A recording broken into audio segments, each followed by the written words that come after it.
सासू माँ की नई सहेली। प्रिया किचन में चाय बना रही होती है और सुमन ड्राइंग रूम में बैठकर मजे से टीवी देख रही होती है। तभी दरवाजे की घंटी बजती है। प्रिया, जरा देखना तो कौन आया है। देखती हूँ मम्मी जी। प्रिया दरवाजा खोलती है तो सामने पड़ोस वाली विमला आंटी खड़ी होती है। नमस्ते आंटी जी, कैसी हैं आप? मैं तो बिल्कुल ठीक हूँ बेटा, पर तेरी सास को क्या हुआ है? आजकल कहीं दिखती ही नहीं है। जब देखो तब टीवी के आगे जमी रहती है। अंदर तो आइए आंटी। अरे ओ दीपक की अम्मा, कहाँ हो? अरे बिमला, आओ आओ, क्या बात है, बड़े दिन बाद याद आई तुम्हें मेरी। मैं तो हमेशा ही तुम्हें याद करती हूँ, पर तुम ही गायब रहती हो और आजकल तो बाहर भी नहीं आती जाती। तबीयत तो ठीक है ना तुम्हारी? अरे तबीयत को क्या होना है, इस उम्र में तो कुछ ना कुछ लगा ही रहता है। मेरी छोड़ो, तुम ये बताओ कि क्या चल रहा है गली मोहल्ले में। तुम गली मोहल्ले की छोड़ो, चल तो तुम्हारे पड़ोस में रहा है। तुम्हारी नई सहेली आई है। मेरी कौन सी नई सहेली? मैं तो यहाँ बस तुमसे बातचीत कर लेती हूँ या फिर बाजू वाली शर्मा की बहू से दो चार बातें कर लेती हूँ।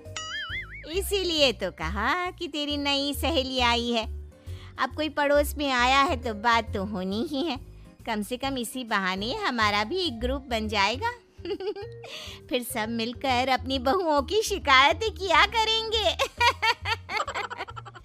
दोनों हंसने लगते हैं। तभी प्रिया चाय लेकर आती है और सामने टेबल पर रख देती है। दोनों चाय पीती हैं और बातें करते हैं। चलो मैं चलती हूँ, अब कल मिलते हैं। राम राम। अगले दिन प्रिया किचन में कुछ काम कर रही होती है और सुमन आराम से सोफे पर बैठकर मटर छिल रही होती है। तभी डोरबेल बजती है।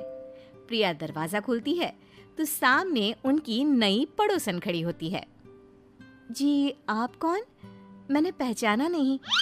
नमस्ते बेटा, मैं शारदा, आपके बगल वाले घर में अभी 2-4 दिन पहले ही शिफ्ट हुए हैं।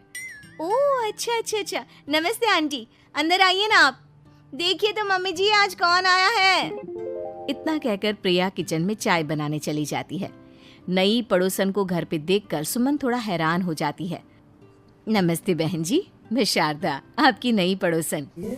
अच्छा, आप हैं हमारी नई पड़ोसन। आइए आइए, और बताइए कैसी हैं आप? जी बिल्कुल ठीक हूँ। वो दरअसल घर पर छोटी सी पूजा रखवाई थी, बस उसी का प्रसाद देने चली आई। सोचा इसी बहाने नए पड़ोसियों से भी मुलाकात हो जाएगी। ये तो बहुत अच्छा सोचा आपने। सुमन प्रिया को आवाज लगाती है। अरे ओ बहू, जरा चाय पानी का तो आके पूछ लो। ये आजकल की बहुएं भी ना, जब तक बोलो नहीं तब तक कुछ नहीं करेंगी। आई मम्मी जी। प्रिया चाय लेकर आती है। दोनों बैठकर चाय पीती हैं और खूब सारी बातें करती हैं। अच्छा बहन जी, अब मैं चलती हूँ, फिर मिलते हैं। अब तो आना जाना लगा ही रहेगा। शारदा के जाने के बाद प्रिया किचन से बाहर आती है। क्या बात है मम्मी जी, आप दोनों को देखकर तो लगा ही नहीं कि पहली बार मिल रही हो। आप दोनों तो बिल्कुल बिछड़ी हुई सहेलियों की तरह बातें कर रही थी। अरे जब दो औरतें मिल जाती है ना, तो बातें अपने आप ही निकल आती है। अब तू अपने काम पर ध्यान दे, बातों पे नहीं। ऐसे ही कुछ दिन बीत जाते हैं। अब सुमन और शारदा अच्छी सहेलियां बन गई होती हैं। दोनों एक साथ मंदिर जाती, मार्केट जाती और कभी कभी तो विमला भी इनके साथ मिलकर खूब हंसी ठिठोली करती। एक शाम तीनों बैठकर सुमन के घर पर चाय पी रही होती हैं कि तभी बहुत तेज बारिश शुरू हो जाती है। सुमन जोर से प्रिया को आवाज लगाती है। प्रिया, ओ प्रिया, देख कितनी तेज बारिश हो रही है। जाके छत से सारे कपड़े ले आ, नहीं तो सब भीग जाएंगे। सुमन 2 बार आवाज लगाती है लेकिन प्रिया का कोई जवाब नहीं आता। शायद प्रिया कुछ काम कर रही है, इसीलिए कुछ जवाब नहीं दे रही। अरे काहे का काम, आराम फरमा रही होगी महारानी। तभी प्रिया बीमार हालत में अपने कमरे से बाहर निकलती है। हाँ मम्मी जी, क्या हुआ? मेरी तबीयत थोड़ी ठीक नहीं है ना, इसलिए आग लग गई। अरे सारे कपड़े भीग गए और तुझे सोने से फुर्सत नहीं है। सबके सामने सुमन के मुंह से ऐसी बातें सुनकर प्रिया उदास हो जाती है और छत से कपड़े उतारने चली जाती है। सुमन, ये क्या बात हुई? प्रिया ने बताया ना कि उसकी तबीयत ठीक नहीं, इसलिए उसकी आंख लग गई। तुम भी ना खामखा उसे सबके सामने सुना दिया। अरे आप नहीं जानती शारदा जी, कुछ बहुएं ना बहुत आलसी होती है, घर का एक काम नहीं करना चाहती। ऐसा नहीं है सुमन, तुम्हारी बहू तो बहुत प्यारी है, तुम्हारी सारी बात भी तो मानती है। हाँ सुमन, तुम प्रिया के बारे में ऐसा क्यों सोचती हो?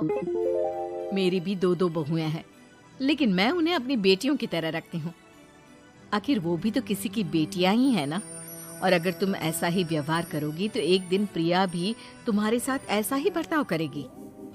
शारदा और विमला की बातें सुनकर सुमन की तो बोलती बंद हो जाती है। वहीं प्रिया भी बाहर से सारी बातें सुन रही होती है। अरे मैं कोई उसकी दुश्मन थोड़ी ना हूँ, मैं भी उसकी माँ हूँ, लेकिन कभी कभी सास बनना पड़ता है, नहीं तो बहुएं हाथ से निकल जाती है। देखो सुमन, ये सब सोच का फर्क है। अगर तुम ये सोचोगी तो कभी प्रिया को अपनी बेटी नहीं बना पाओगी। इतना कहकर शारदा और विमला वहां से चली जाती हैं और सुमन अकेले बैठकर उनकी बातें सोचने लगती है। अगले दिन प्रिया और दीपक अपने कमरे में बैठकर बात कर रहे होते हैं और सुमन उनके कमरे के बाहर कुछ काम कर रही होती है और उन दोनों की बातें सुन लेती है। दीपक, तुम्हें पता है हमारे पड़ोस में जो शारदा आंटी है ना, बहुत अच्छी हैं। अच्छा, ऐसा क्या हो गया जो तुम्हें वो इतनी अच्छी लगने लग गई?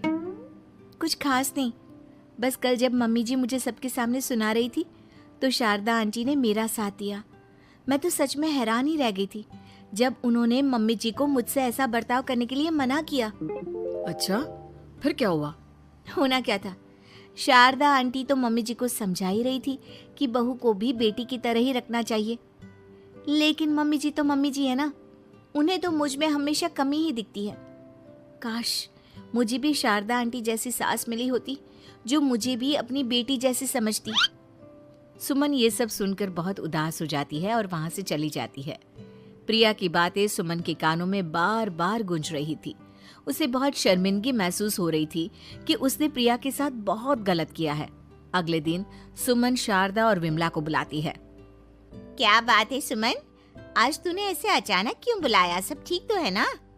हाँ हाँ, सब ठीक है, तुम दोनों बैठो तो सही। तब तक दीपक और उसके पापा भी आ जाते हैं। प्रिया, तुम भी आ जाओ। क्या हुआ मम्मी जी, आपने बुलाया? हाँ प्रिया बेटा, मैं आज सबके सामने तुमसे माफी मांगना चाहती हूँ। मैंने आज तक तुम्हारे साथ बहुत बुरा व्यवहार किया है, लेकिन तुमने कभी भी मेरे साथ बुरा बर्ताव नहीं किया। मुझे अपनी गलती का एहसास हो गया है, हो सके तो मुझे माफ कर देना। प्रिया अपनी सास की बातें सुनकर हैरान हो जाती है। उसकी आंखों में आंसू आ जाते हैं। प्लीज मम्मी जी, आप मुझसे माफी मत मांगिए, मैं भी आपकी बेटी ही हूँ। वैसे एक थैंक यू तो मेरी नई सहेली को भी बनता है, जिसकी वजह से मुझे मेरी गलती का एहसास हुआ।